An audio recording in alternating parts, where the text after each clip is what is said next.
everybody, Alex here with Loose Trucks. Today we're going to be talking about removing anything from your skate photos in Adobe Photoshop. So when you're out shooting, especially street skating, but even maybe at the park or shooting vert as well, there's always going to be the chance that something might sneak into your photo that you don't want, or there are some compromises that you have to make to get the shot you want. And now there's some kind of distracting object in your frame. Maybe you forgot to take a backpack out. Maybe there's a big street sign in the way. The filmer was filming fish and you want to get him out so that you can get rid of those distracting objects in your photographs. What we're going to do is go over the tools available to you in Photoshop that are able to take those kinds of things out, cover them up, and put the emphasis back on your subject and get all the distractions out of the way. There's a common phrase that there's 8 ways to do any one thing in Photoshop. And so what your job is to figure out which tool is right for which job. And that's what we're going to be going over today.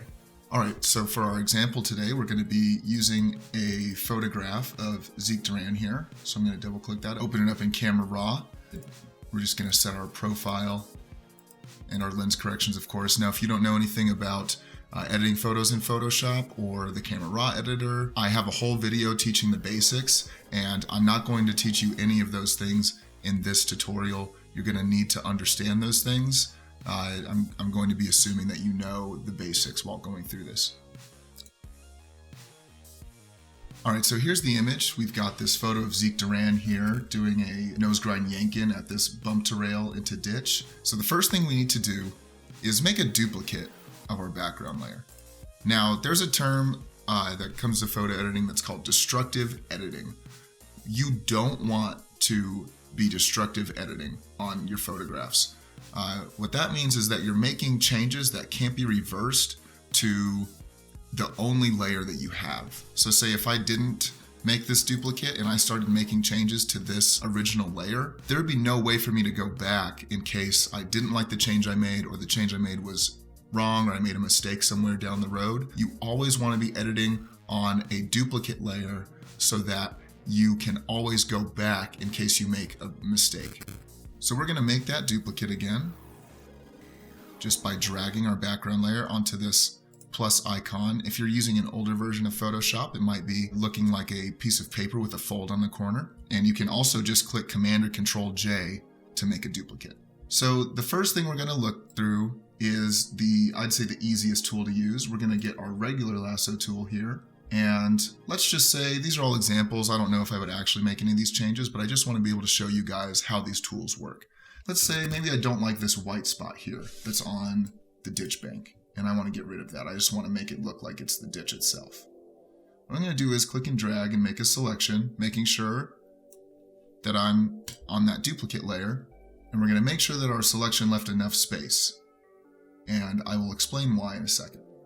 We're going to go into Edit, Fill, and we're going to choose Content Aware in that Contents section, and we'll click OK. And there it is. Photoshop has automatically looked for pixels surrounding the selection that we made and filled that in. So if I turn that layer off and turn it back on, you can see it kind of took this area of the ditch around that selection and put it back over the top of that white spot. So when using these automatic tools, Photoshop needs enough information to do the job right. So that's why it works on this ditch bank where everything is the same color, the same texture. There's not a lot of different colors or different lines or something like that that's going to mess things up. So what we're going to do is label this our Content Aware Fill layer. And now we're going to make a duplicate of that. All right, next up, we're going to go through the patch tool. That is my favorite tool to use in Photoshop. It gives me a little bit of manual control while also utilizing the power of Photoshop's automatic features. So let's say I want to get rid of this branch here that's on the ditch bank. It's kind of weird there, just sitting there by itself. Maybe I want to get rid of it. I'm going to make a selection just like I did for the Content Aware tool using the patch tool. I'm going to click on that duplicate I made. And now I'm going to put my cursor inside the selection, make sure I'm on the source option for the tool, and I'm going to click and drag over to the ditch. So what I'm doing is telling Photoshop what area of pixels I want it to use to fill that information in. and it's going to do blending and covering up for me. So see, if I go over here to where this dirt patch is, it would take that dirt patch and put it over there. I don't want that, I just want ditch bank.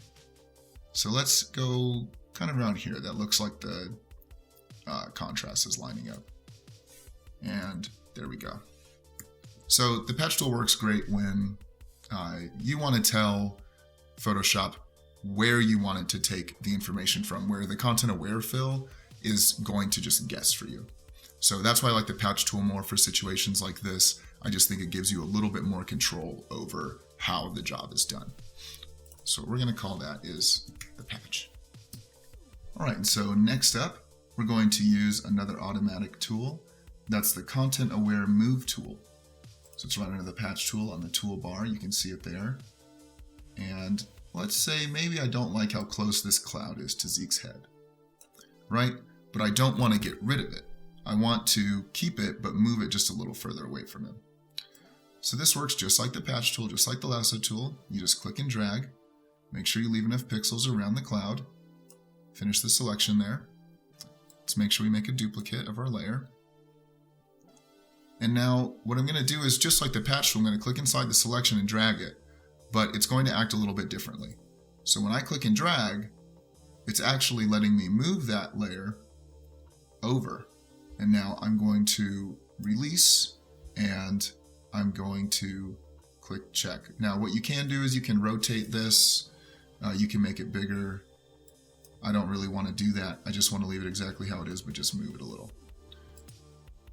And so see what happened there is that it not only moved the cloud for me, but it also filled in the area that was selected with the sky. So that's going to take away a few steps of moving something over and then having to fill that space back in. It does all those in one step. Now that doesn't look great. It didn't do a great job of blending, but you will just need to kind of mess around with it a little bit to get it to work. I'm not going to worry about it too much just for the sake of this tutorial. So this is going to be called the content aware move. All right, so that's what I'd call the more automatic functions of getting rid of objects and things in your photo. Next up, what we're going to do is go over the more manual-based tools. These are going to be much more in your control and much less in Photoshop's control. And it's going to give you a lot more freedom, but it's also going to take a lot longer because you have to do it instead of telling Photoshop what to do. So let's start off with something simple. I'm going to zoom in here. Zeke obviously created big gear violation here. New Balance shoes, Nike socks. Can't be doing that. If Zeke was on New Balance, wanted to get photo incentive, we can't be having the swoosh on the sock, man. Come on. Rookie mistake there. So we're going to get rid of that Nike swoosh for him. I'm going to get Zeke some money here. So what we're going to do is go over here to our clone stamp tool. And this tool works like a brush that lets you tell it where you want it to source data from as you brush over something. If I were to hold Option or Alt, it goes into this different cursor here. That means that it's going to let me choose a source for what information I want it to copy. So because it's kind of shadowy over here and brighter over here on the sock, I'm going to want to choose right underneath where the swoosh starts, right about there. So you just Option or Alt click, and now what you can see is that I have that information of the sock available to me. If I were to paint right here, it would paint it right on the sky there. So let's re-choose that area right there. And what we're going to do is just click like the brush tool and cover that swoosh up. Now, why we do that is because in situations like this where you have the sky, you have the mountain, you don't want Photoshop to start thinking that you want it to do something else. And it's relatively simple enough to just get in there and do it yourself, and you can choose where the information's coming from, so you get to blend it nice. Now, that swoosh is totally gone. It's not there anymore. And so that's why the clone stamp tool is really nice for small adjustments like that. All right, so next up, we're going to cover making a duplicate of a layer to cover up a certain area. So I don't want to crop my photo. I want to keep it as big as it can be, right? Just for an example. But I don't want this building here. So what can I do to cover that up and not have to crop it out? Let's see. What I'm going to do is make a duplicate of this layer. And I am going to lower its opacity a little bit, right around to 70 or so. And now I lower the opacity so that I can see how I'm moving this layer. What I'm going to do is move it and continue the railing and continue the ditch bank off screen. And I'm going to use the information in the mountain to cover up the building. So if you can see, you can use your arrow keys here to kind of finely adjust how it's positioned. This is a technique I'd use when I have straight, hard lines, like in this scenario where something's hiding behind this railing.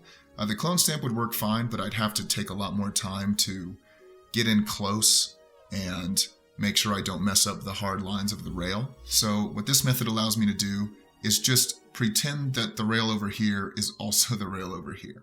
And you'll see how we do that in just a second. So I'd say that's lined up enough. We're going to bring the opacity back up, and we're going to make a mask and now fill it with black, because we don't want to have the whole entire photo move. We just want this information to move. So what we're going to do is now, on a black mask, paint with a white brush, very low hardness, and see what happens is that because we've lined that rail up perfectly, even though we're brushing the top layer back on and enabling it, it looks like that's just the continuation of the rail and the ditch bank. So we're going to call that our building mask. So now we're going to go back to the railing. I want to get rid of this bush that's kind of peeking out here, right? But I can't do what I just did with duplicating the layer because unfortunately we have all this rocky type of mountain here that's not going to blend well into here. And so what I'm going to need to do is, just to make this easy so I don't have to spend forever just trying to clone stamp out and be really precise, I'm going to do a few things. So first off, I'm going to make a selection by using the polygonal lasso tool. The polygonal lasso tool works like the lasso tool but lets me make straight lines. So I'm going to click I'm going to leave myself some room there, right on the ditch bank. I'm going to drag this over to the railing, right there.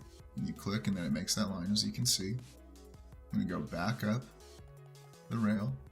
Now we're using the polygonal lasso tool because it makes straight lines, and we're working with straight lines, the railing and the ditch bank. If I was working with a more organic shape, something round, something curvy, something like that, I would use the pen tool for this. But because we're working with straight lines, it's easier to just use the polygonal lasso tool. So we left ourselves plenty of room there. All right. So what we're doing here is making a copy of what we don't want to change, and we're going to put it over what we change so that the ditch bank and railing remain untouched. And we'll see how that works in just a moment. So what I'm going to do is making sure that you're not on that building mask layer when you copy, because we had moved that layer over. So we want to be on the clone stamp sock layer, which is still in the same position as all the other images. So we're going to do Command and Control C, and then Command or Control Shift V, which is to paste in place, meaning that it's pasted exactly where the selection was made. So we're going to call that ditch and rail. And now what we want to do is make a duplicate of both the clone stamp sock and the building mask layer, because if we just make a duplicate of the building mask layer, the movement's going to happen. We want to use both of these and Command or Control E to merge them. And that way we have both the clone stamp sock effect and the building mask effect. So now that we've made this ditch and rail, layer to go over the actual ditch and rail in the image. We're going to go back down to this duplicate we made, and we're going to go back to the clone stamp tool. And now you're going to see how this works. So remember, Option or Alt click somewhere in those blue mountains to get that source back. And now we're going to start painting over this. But look how I don't have to be precise. Because as long as your clone stamp is set on current and below, not on all layers or just current layer, it's only sourcing what the layer it's on and what's below it. It is not going to change layers above it. If I turn that off, you can see how on this actual layer, it's affected the rail and ditch. But we leave that layer there to make our job easy. So we're just going to keep on doing that. And you can see I did that on the ditch and rail layer. That was a mistake. So we'll go back to the layer I'm clone stamping on. There we go. And now we can just kind of quickly go over this and not have to worry about taking our time to make a perfect clone stamp.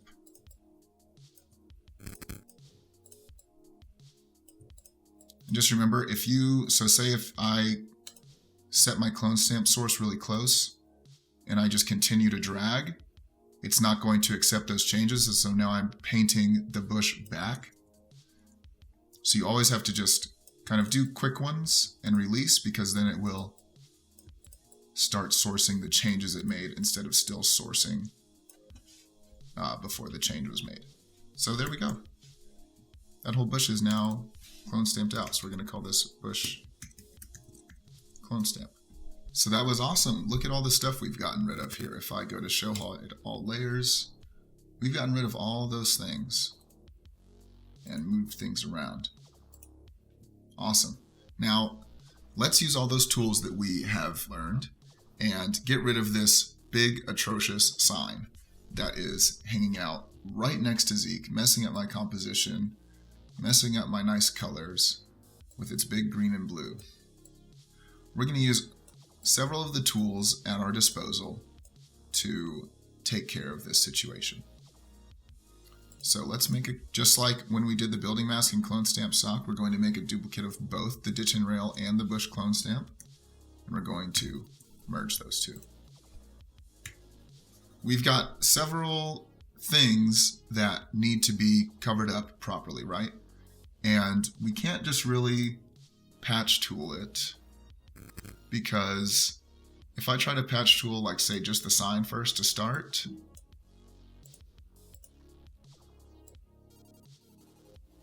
I have to get the mountain to line up and it's not going to look right. And then even if I do just try it, weird things happen over here. There's hard lines, so remember, the patch tool wants to have information all around the selection that it can use. So what we're going to do is, first off, start clone stamping this sign close to the mountain range so that we can have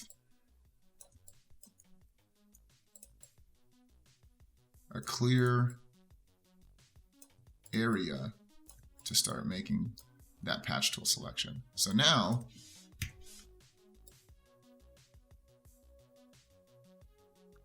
we have information that we can surround the sign with, drag this over here, and now that's covered up. Great. And so what we're going to do now is try to isolate this area of the sign that's running along where this mountain trail is, right? We want to create the mountain trail here, so we need to kind of isolate that sign. So let's continue to clone stamp some more and get kind of close. We'll go to right about there, and then we'll clone stamp here as well. See, that's what I was talking about. You have to make sure you don't go too far with the clone stamp before releasing it, because it's going to continue using the source before the change has been made. So now we want to put something here. we want to take information from the mountain range and place it on top of this, right? Because we don't just want to clone stamp over the sign. It's going to look really muddy. It's not going to look nice. We want those sharp edges that come from the mountain. So we're going to use the other version of the patch tool for this. I'm going to start making a selection here, over here on this clear area of mountain range.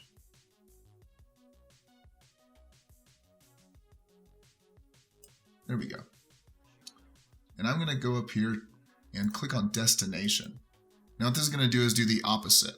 It's going to take the selection that I've made and place it onto where I move the selection, opposed to fill it in with information from where I move the selection. So if I click and drag, and I kind of find a place where that mountain range area lines up, right about there looks nice. Just going to release, and it's filled in that sign for me. Wonderful. So now, let's do that same thing that we did with the sign in the sky, because we don't want to patch this. We want that bush to come in the right way. We're going to Option Alt click over here and kind of isolate this railing that's hidden itself into the bushes. And now we can just patch tool this section of railing. Oh, and see, I was still on the destination. Got to go back to my source. There we go.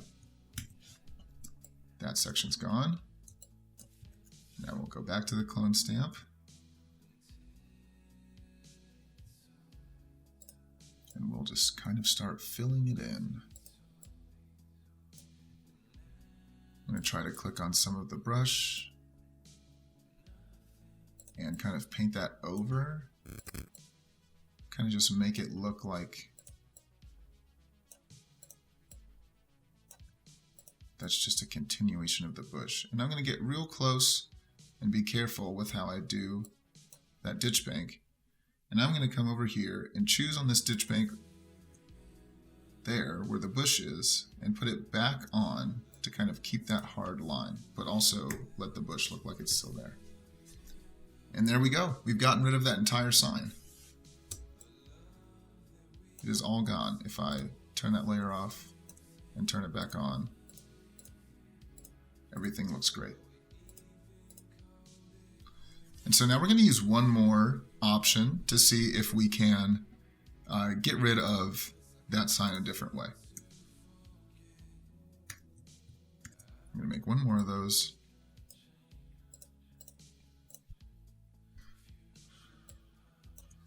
And I'm going to make a selection around the whole entire sign.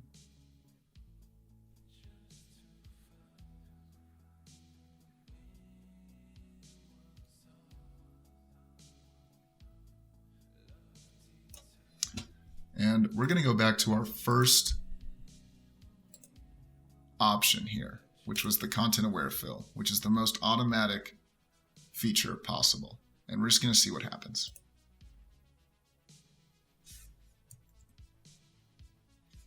And the whole thing is gone.